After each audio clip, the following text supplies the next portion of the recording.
Welcome everyone. Thank you so much for making time in your day to listen to this webinar.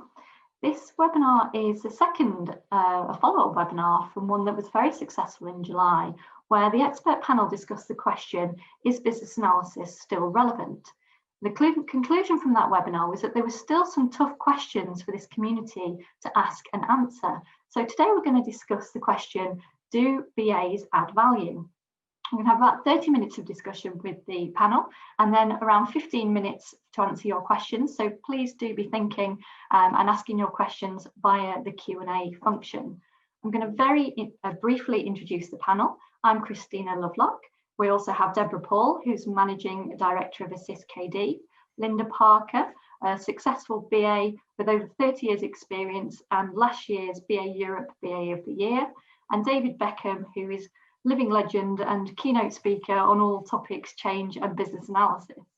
And over the last couple of years, I've been really interested in the idea of holding a mirror up to the BA profession to ask ourselves, are we as good as we think we are? Are we having a positive impact? And are we evolving to meet customer needs? So I'm going to come to you first, Debbie. What's the difference between adding value and offering value? A very good question. And I think it's interesting you talk about holding a mirror up, because I think we do need to hold a mirror up to some of the phraseology we use, and adding value is one of them. And before we look at the difference between that and offering value, we have to ask ourselves a couple of questions. Firstly, are we assuming that we know what value means? Because what does it mean? I mean, it means different things to different people. And if you think of the ecosystem that business analysis works within, we've got all sorts of different stakeholders and customers. Do they all have the same view of value? I doubt it very much, actually.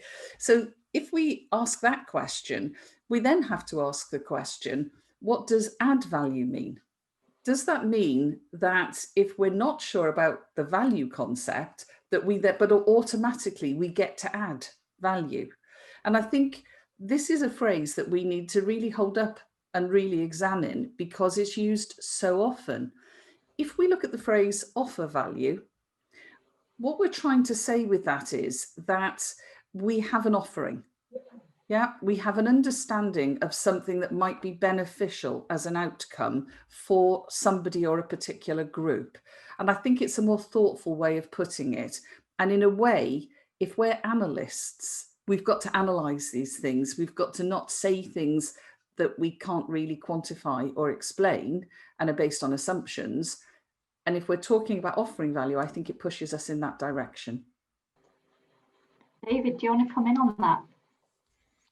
Yeah, actually, whilst you were speaking there, Debbie, I was pondering the value word, and it's a really difficult one, isn't it? Because it's so difficult to quantify depending on what BAs are doing. Because a lot of the time, a BA is doing stuff which I sort of split the humanities and the sciences of the business analysis world, and a lot of the softer stuff like facilitation and influencing is very difficult to measure. So it's very difficult to work out how much value it's adding.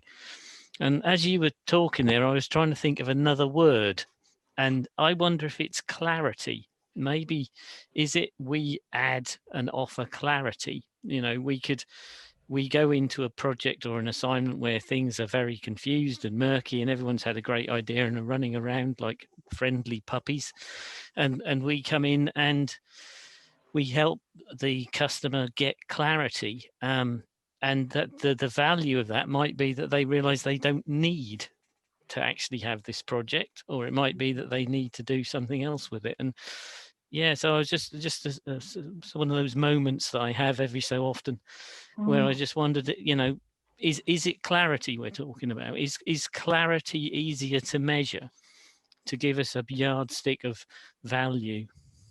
We've had a question, David, which relates to that, is around risk. And do you think that part of what we're doing is helping to identify risks? Is that part of clarity? Totally. And I think that can be one of the entertaining aspects of the business analysis role, because you could go into a project and everyone's very excited, and you could ask some questions that point out that actually it's more risky to do the project than it is not to do it. Or and yeah, I think adding clarity, identifying risk, mitigating risk, again, that is perhaps something that's more measurable than this concept of value. I do wonder though, and Linda, you might have a view on this. Part of the BAs saying that we add value is that we want to feel valuable. So how is our contribution recognised by others? How do you feel that other people contemplate the value that we are trying to offer? Do they recognise it? I think as much as it's difficult for us to understand our own value or our own contribution, it's difficult for other people sometimes, because we quite often come in to help other people to add their own value to whatever they're doing, because we're coming in to quite often do a number of tasks. I think David's already alluded to that. We're quite often coming in to help people dig deeper into ideas. That's what we do, to understand the complexities of a business problem or to understand the direction they need to take. So we're always kind of getting into the nitty-gritty to help people understand and shape their ideas, to understand their risk, to understand what they're doing. So we're kind of helping to push them along. So really, we're kind of going hand in hand with, these days, with product owners, but in the past it might have been product managers, with their customers, with our customers, with our stakeholders. So I think we sort of help them to shape their value in a project. And so it's hard for them sometimes to quantify that, because they can't quantify their own value in a project. So it's kind of difficult all around, this whole concept of value, which is what Debbie was saying in the first place. It is. And one of the ways that I sometimes see BAs feeling that they add value is by playing devil's advocate. And I really hate that phrase.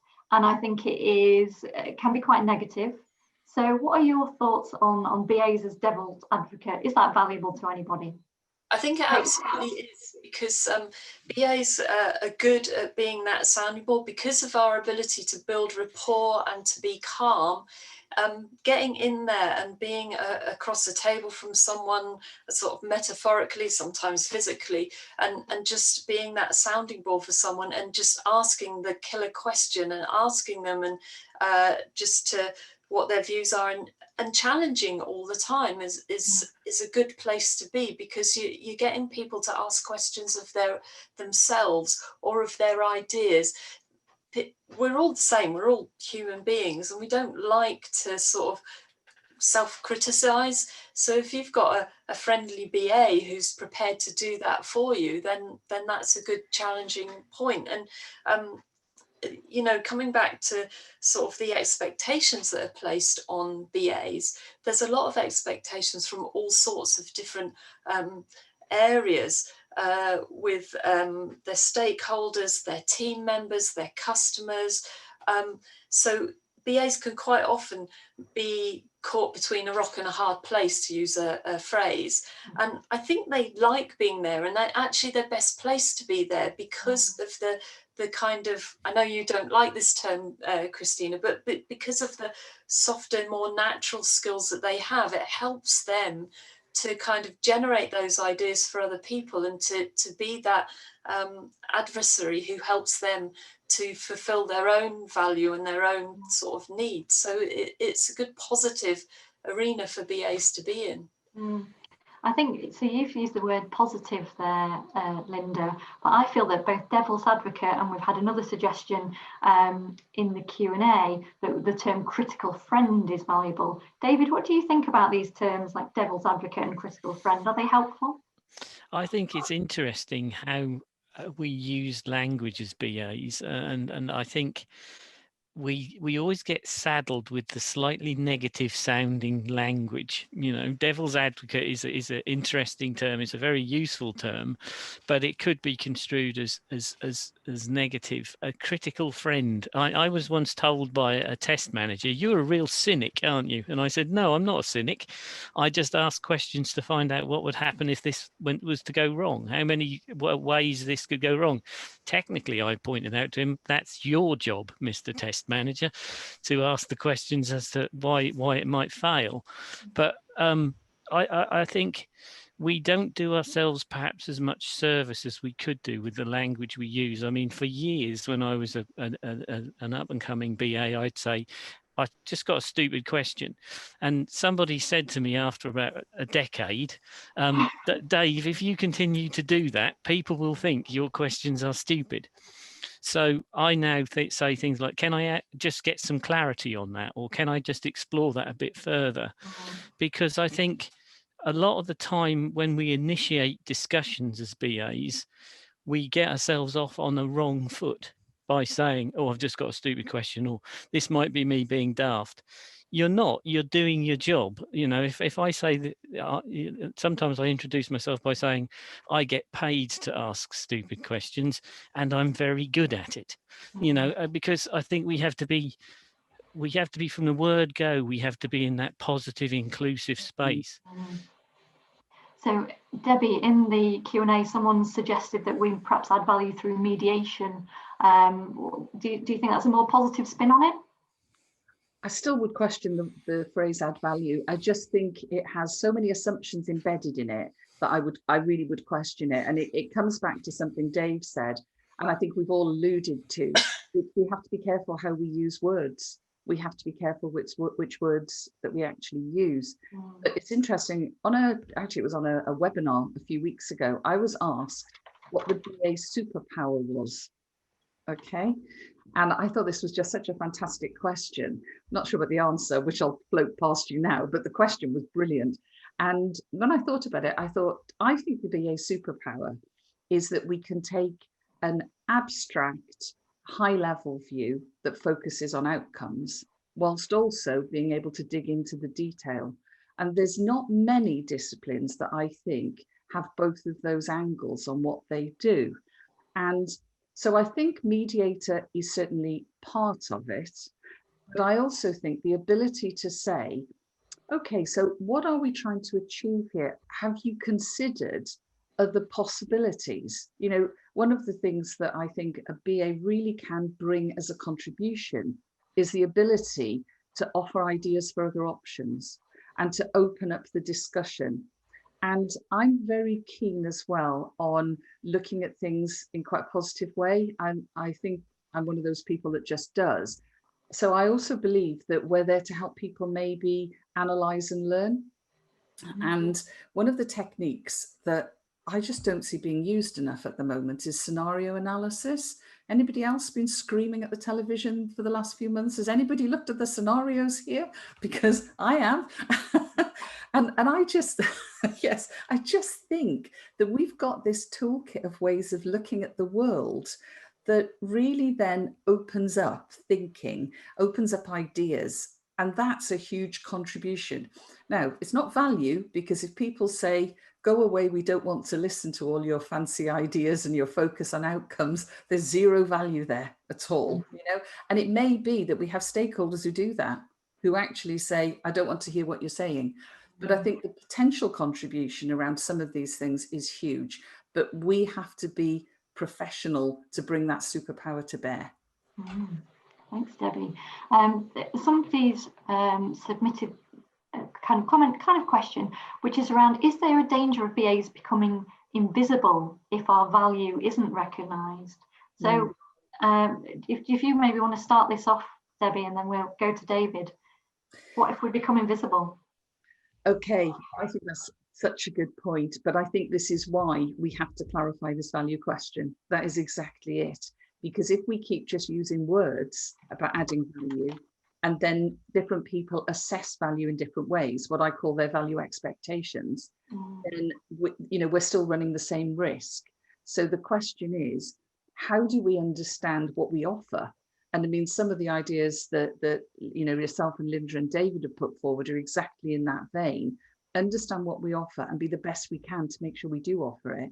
But think about, what are these different stakeholders expecting from us? Because it's going to be different things. And how do we marry that? David, do you want to come in on that? Yes, I'm going to skate merrily over the thin ice of controversy here, because I suspect that's possibly why I was asked. But yeah, I think sometimes as a BA, you have to be happy being invisible, because a lot of the time you're working in the background, you're working in the middle, you're asking that question that nobody else would ask, and possibly no one else will remember. You know, we deliver a lot of things that are actually quite subjective. We don't write code, we don't deliver screens, we don't do that kind of stuff. It's, you know, we don't necessarily deliver stuff that's in your face, solid, that you can kick or pick up. So I think sometimes as a BA, you have to accept the fact that the only time you're noticed is when things have gone right. And even then, they may not even notice you after that happens. But I think that there's a flip side to that. Is as a profession, we have to be very careful about our visibility, because I think that is what's led us into some of the challenges we've had with recent methodologies. I'm not going to name anything, but it could rhyme with fragile, for instance. You know, we are told that there is no defined role for business analysis within some of these new methodologies, to which I would say pish and tosh, which is not an expression that we use enough, I think. But because we perhaps have allowed ourselves to become too invisible, we then find it difficult to get back onto that forum and say, well, hang on a minute, we actually are adding clarity and getting rid of risk. So yeah, I think it's a double-edged sword. I think a lot of the time we are invisible because we're doing things in the background, but it can go too far. So I want to ask a question about getting feedback and asking for that external perspective. Linda, is that something that you've done at all? Reached out to your stakeholders and asked them what's been useful for them, what aspects of business analysis have been helpful? Yeah, definitely. So in fact, just in a very recent project, we've spent a lot of time with external stakeholders over Zoom, as we are now, and spent a lot of time with them, and they found working with a BA and a UX team extremely useful in understanding business process and workflow and needs and wants. And we've actually done some training as a UX and a business analyst team in the world of content writing as well, which is sort of straying outside of our remit slightly, but it sort of goes to the measure of needing to constantly learn new techniques and new things to kind of keep you on the edge of what is needed by your stakeholders as well. But we've spent a lot of time with them, and we've asked that focus group specifically what they have got from joining forces and getting feedback straight away from them, and they found it a very engaging and a very worthwhile piece of work, because for one, they've never actually been asked at that kind of coal-faced level before to engage and to understand, to get their requirements and their needs captured in that way. And that's what you want to hear as a BA, because you want to know that the people that you're delivering or going to benefit ultimately from this have actually been asked what they want. Because normally what happens is you go to a middleman who thinks they know what the end customer wants, but actually they're not the end customer. So it's only sort of Chinese whispers. It's not actually what that end customer wants. So it's very rewarding to do that. And they were totally engaged in the whole process. It's worthwhile when you can do it. Yeah. And there you are, very much on the front line. You're totally exposed to the customer. So they tell you straight away, I don't understand that technique, or I don't know what you're doing there. But you need to kind of bend some of the strict techniques to kind of work with them, and then come back and adapt what you've learned to draw your pictures or to draw your diagrams and So you're constantly in this flow of talking to people, understanding, drawing things up, drawing things in a different way, and then coming back to perfect using the perfect diagrams that you might draw back in the office. But it's really rewarding to hear that and to get that kind of feedback from your end users. And to kind of switch that over to how we can learn. So Debbie, I know you've seen examples where business analysis teams have actually been shut down or removed entirely from organisations because there wasn't the perception that they were contributing or adding enough value, shall we say. How can BAs and BA teams and services protect themselves from that approach? Well, I think Linda just said something really interesting, which is about adapting. And I think Dave also alluded to something to do with methods. Okay. I think we can undermine our cause if we forget what is, if you like, the value offering, not just of what we do, but of what this entire project or program is trying to do and who is it aiming at. One of the things that I think we have to understand, back to what Linda said again, is that there are not only lots of stakeholders, there are levels of customer. And within most organizations, you might have a direct internal customer in terms of the rest of the people in the business change project program arena. You may have another level of internal customer who could be the operational front line. And then you've got the external customer, and you've got all these different levels. We've got a massive toolkit of techniques, approaches, and frameworks. And I think one of the risks to business analysis has come because there's a fear of adaptation to context. And within the BA community, there's a fear that if I try and actually focus on what is a good thing to do here, what is the right thing to do, and I'm not following the method and the rules, then actually somehow I can be criticized. But you see, I actually think that just undermines us, because if all we're doing is cooks following a cookbook, then anybody can do that. Where we really are bringing extra is having that toolkit, but having the analytical ability to use it. You know, understanding there are ideas and concepts coming through, and then reflecting and thinking, how can I apply it in different contexts? Yeah. And I think the risk of us being invisible comes if we say, well, we've got to have that particular meeting because it says so in this method. You're on a hiding to nothing with that. If we can actually say, you know, this is what this project or program is aiming for, I think it would be good if we did this because this will help us towards that aim. And I'm going to use this approach to actually support that. I think you're in a much better vein then, you know, and we need to think about these things as professionals. Can I just add something? Can I just add something to that? We're talking about the feedback. Feedback is great. I think feedback is brilliant, but how many of us actually go into an assignment and say, hi, I'm a BA, this is what I'm going to do for you? How many of us actively go into an assignment and contract with the person to say, this is what I'm going to do for you? Then you can give me feedback on how I've done it at the end of it. And I think it's about that language, and it's about that image we project out there. You know, if you parachute into somewhere and you stand there looking around confused, people are going to think, well, why is this person on this project? But if you come through the door saying, well, I'm a BA, stand back, this is what I'm going to do for you. I'm going to facilitate this. We're going to look at these. We're going to do some of that. That to me, you're getting much more on the front foot, and you're less likely to come up against that. The phrase I use a lot is, we are not requirements waiters and we are not requirements shepherds. We don't just sit there with a little pad going, can I take your requirements down for you?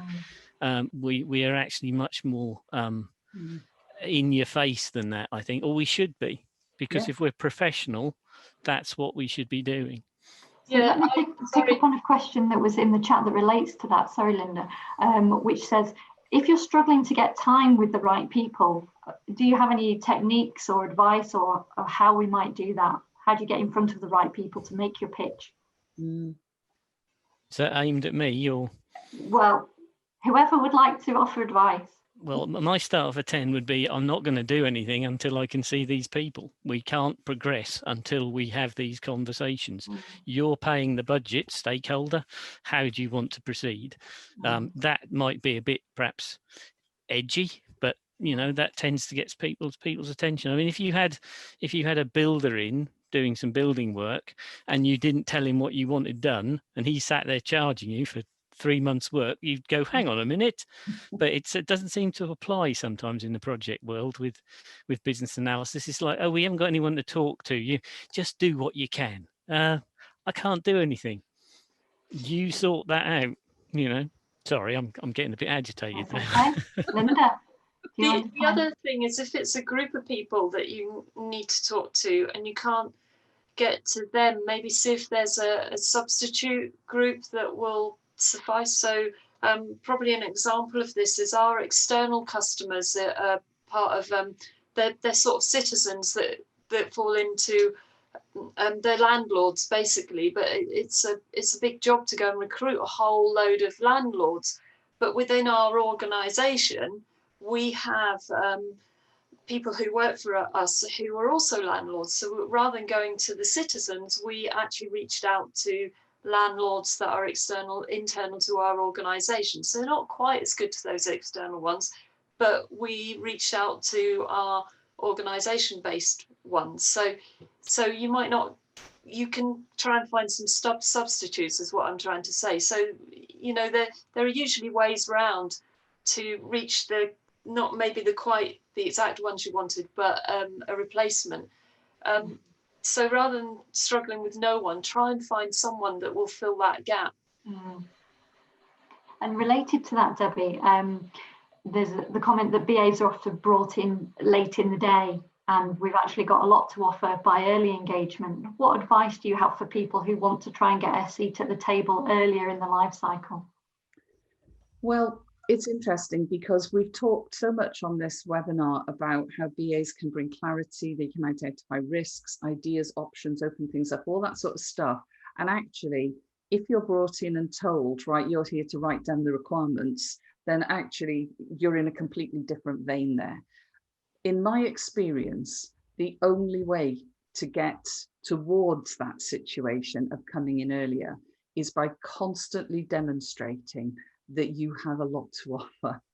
And that, I'm afraid, I have no quick answer to this, but you know, if you're a practice within an organization and you're a team of BAs who are constantly going beyond, showing skill, you know, really showing that you can add some contribution in terms of analysis, then I think you begin to demonstrate. But I mean, if you look at, you know, the world of theory and all that, if you have a sense that even if you've got a proportion of BAs who are happy to take the notes at the meetings for the project manager, you can actually undermine the whole move towards that type of work.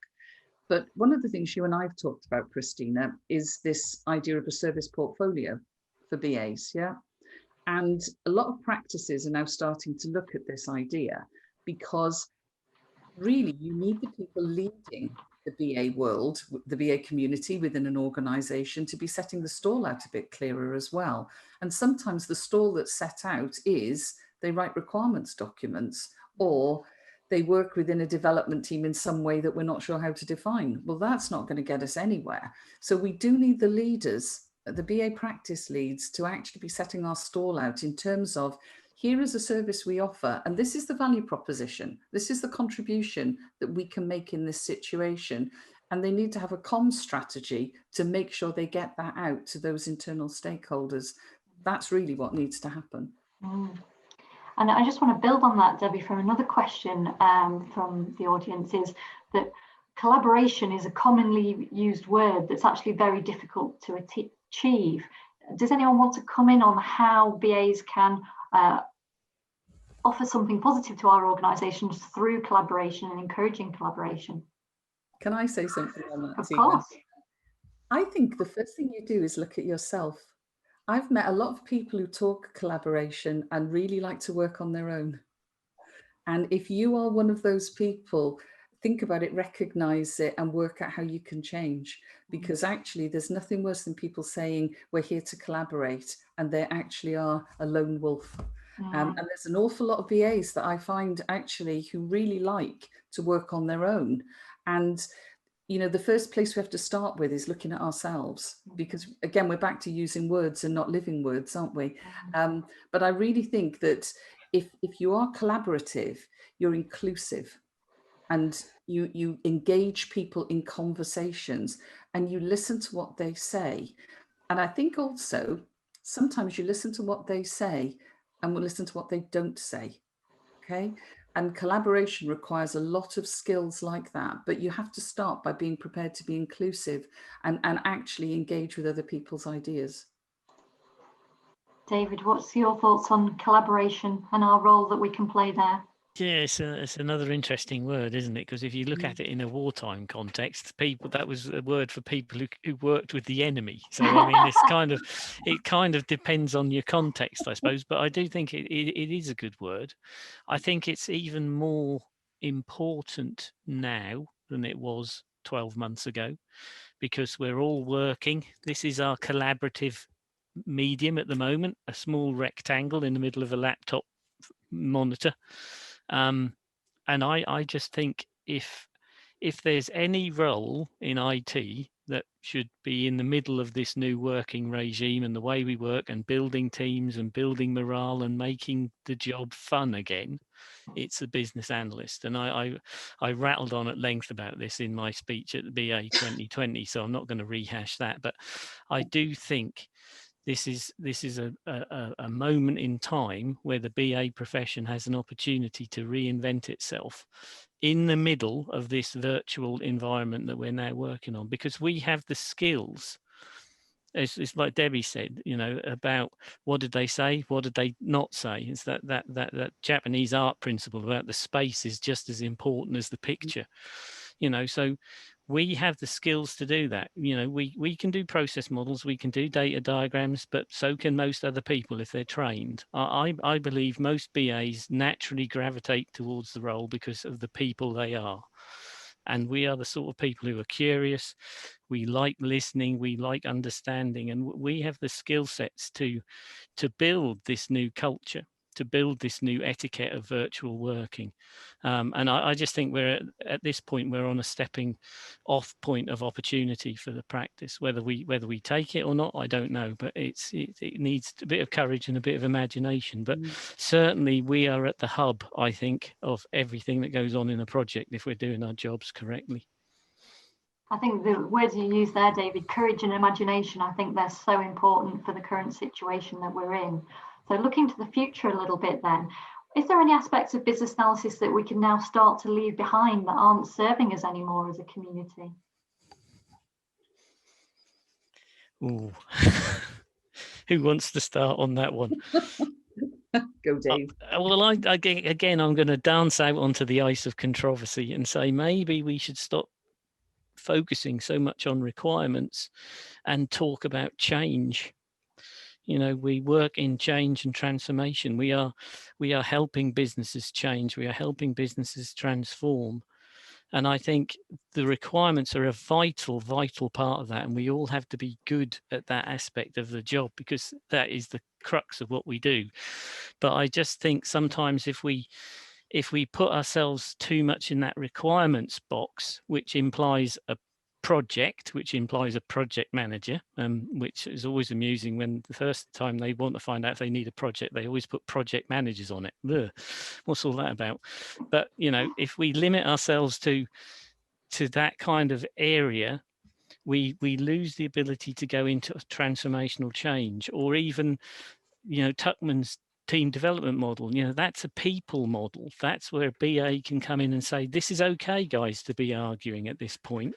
You know, you will feel conflict, you will feel uncomfortable, and you're actually helping people through change and not necessarily requirements. And I just wonder if there's an opportunity here for us to say, we're not leaving that part behind. You know, I'm not advocating that in one way at all, but whether we're looking out a bit more to say, well, actually, we're about transformation and change rather than the project requirements.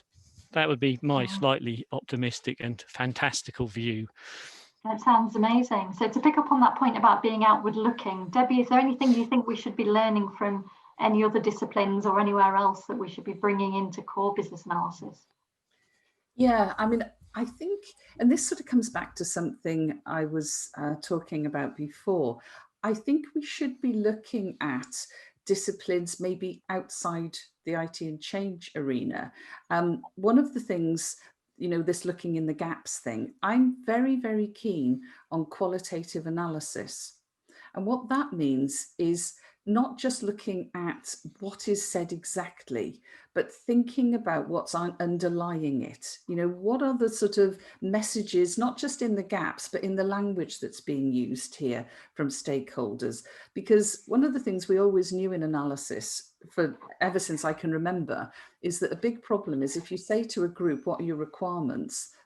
That's a really difficult question to answer. Yeah. And so we have to get underneath that. But equally, we have to get underneath when people are saying things to ask ourselves, why are they saying that? Is that really reflecting what they think? Is that really reflecting even what they want? Are they just saying it because we've asked a question and they're being polite and trying to give us an answer, but they've just come up with it off the top of their head? So I think there are, you know, disciplines outside IT and change, more general research disciplines, where we can actually learn a lot. You know, on the other side of qualitative, we have, you know, quantitative data. We talk a lot about data science at the moment, okay? But, you know, I look sometimes and have discussions about people looking at data, you know, not modeling it, but actually looking at raw data. And we're not learning a lot about even some quite basic things, like, you know, understanding the concept of sample size or outliers, and, you know, some very, very key concepts that I think we could learn a lot about, because it will all feed into our analytical work. So that's outside business change and IT, but I do think there's a lot we could learn there. Linda, do you want to pick up on that? Yeah, I think that I agree with Debbie on the data side. I think sort of stretching that a bit further, if we can flip it around, one of the things that I think that we lost a long time ago in the business analysis arena is data analysis. And I think we should totally bring that back in, because I think it's the opposite side of the coin. We spend a lot of time thinking about process analysis, and we've totally lost the data analysis side. And I fail to see how we can move forward. The two kind of go hand to hand, and we should totally bring those back, particularly in the way that kind of development moves forward with the to use David's term, the more fragile way of developing these days. I don't see how the two don't go hand in hand, so I think we should bring those back in the future. I think as well, with going forward, and maybe this is sort of touching on the fringes of upsetting a few people in the analysis world, is we need to not lose ourselves in getting bogged down in analysis. This whole phrase that has been around ever since I've been in analysis is analysis paralysis. We need to be practical in what we do and just get out there, talk to people and understand their practicalities. We can't be up there in the world of theory and lose ourselves. We've got to be practical with people. They want systems and business processes that are going to solve business problems. So we've got to just stay practical and keep our feet on the ground going forward. Okay. And just quickly looking at some of the questions that we've had, there's been quite an emphasis on data, and there's quite a controversial question, which is, do BAs have to have come from a data background to really be able to offer value in their roles? So kind of picking up from what you said there, Linda, about bringing data a bit more centrally back into business analysis. Do you want to say something more about that, Debbie? I think understanding data is something that some BAs have been a little bit nervous of. I think that, well, I remember actually about 20 years ago, the systems analyst role disappeared. Business analysts came to the fore, but it was all about process modeling. And I can remember at the time saying, what on earth are we doing? You know, there is another angle here that we are now walking away from. But I do understand that it can come across as a bit of a technical discipline, and sometimes BAs are a bit nervous of it. speaking as somebody who's not just from a BA background, but I also run a business, please believe me, it is not a technical discipline, because we need to understand data. And actually, one of the things this year, if you think about the coronavirus, yeah, I don't know about you, but I follow the data every single day. And my constant refrain, much to the enjoyment of my family, is this data is not granular enough. I haven't got what I need to actually make some informed decisions. And that is me as a person and, you know, as a community problem. So nothing to do with technical, just purely to do with actually understanding. And I think that if BAs can start to think, actually, this is about understanding more. And I think tapping into something like, you know, the situation we're facing this year actually can bring it to being a very real set of data. And I think you can gain a lot more understanding about why data is important. But I think overcoming that apprehension, seeing the impact that understanding data has on, you know, communities and on businesses and organizations can help BAs to move forward with it. You don't have to come from a data background to understand it. It does take a bit of work, you know, to learn about it if you're coming at it completely afresh. But actually, if you start practicing it, you know, practicing your understanding in different contexts, particularly contexts that are important to you, it's amazing how much clarity you can get about data.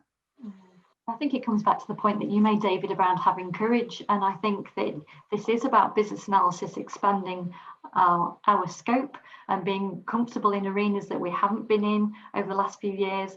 These types of things are going to become more and more important. So how do we get that injection of courage? How can we be braver as a profession? I think it's difficult because it depends where you work, and I think it depends on the culture you work in. You could be working in a culture where BAs are perceived to just be that person that does requirements.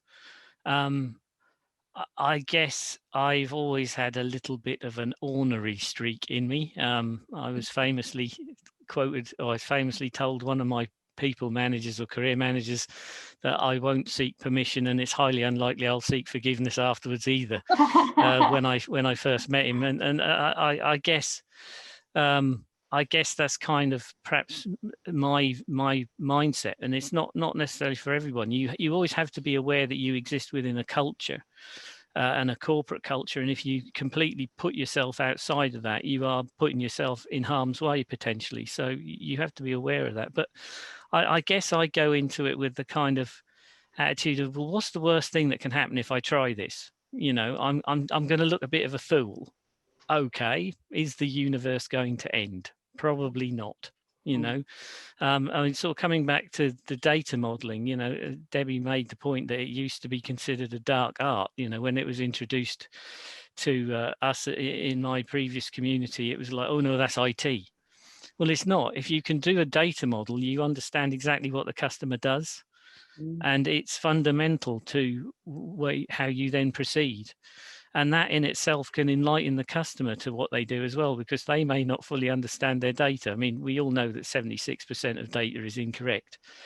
I may have been making that statistic up there, but you know, it's an important thing to study, and it's an important thing to understand. But you go about it by just asking questions. And I think one of the things that I've always asked myself is, you know, what is the worst that can happen if I try this? If I try and make this requirements document more interactive, if I try and make this facilitation a little bit different, you know, what is the worst that can happen? If it's only going to be personal embarrassment, then for me it's worth the risk if it gets you where you need to go. As most people who've attended my workshops will realize, there's a lot of personal embarrassment tends to happen. But you know, that to me is, you know, that you just have to, sometimes you just have to jump. I think that's a great point, David. And I think we've had so many questions, and I'm very sorry to everyone whose questions we didn't get to, but hopefully we've answered quite a lot of the questions there.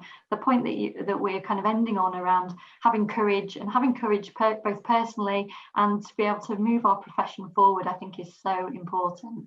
I also want to draw us to a close by sharing some good news. The BCS have activated a code for everybody who has participated today to use on the BCS bookshop. For a 40% discount on all business analysis books, and that code is BAVALUE, BAVALUE, for a 40% discount, including the new BA bundle of 4 business analysis books. So do please check that out on the BCS bookshop. I hope that you've all enjoyed some of the topics that we've covered today. Clearly, we could have gone on for another couple of hours. And I'm sure that there'll be further opportunities to ask probing questions to this community going forward. So thank you very much to the panel, and thanks everyone who's made the time for this today.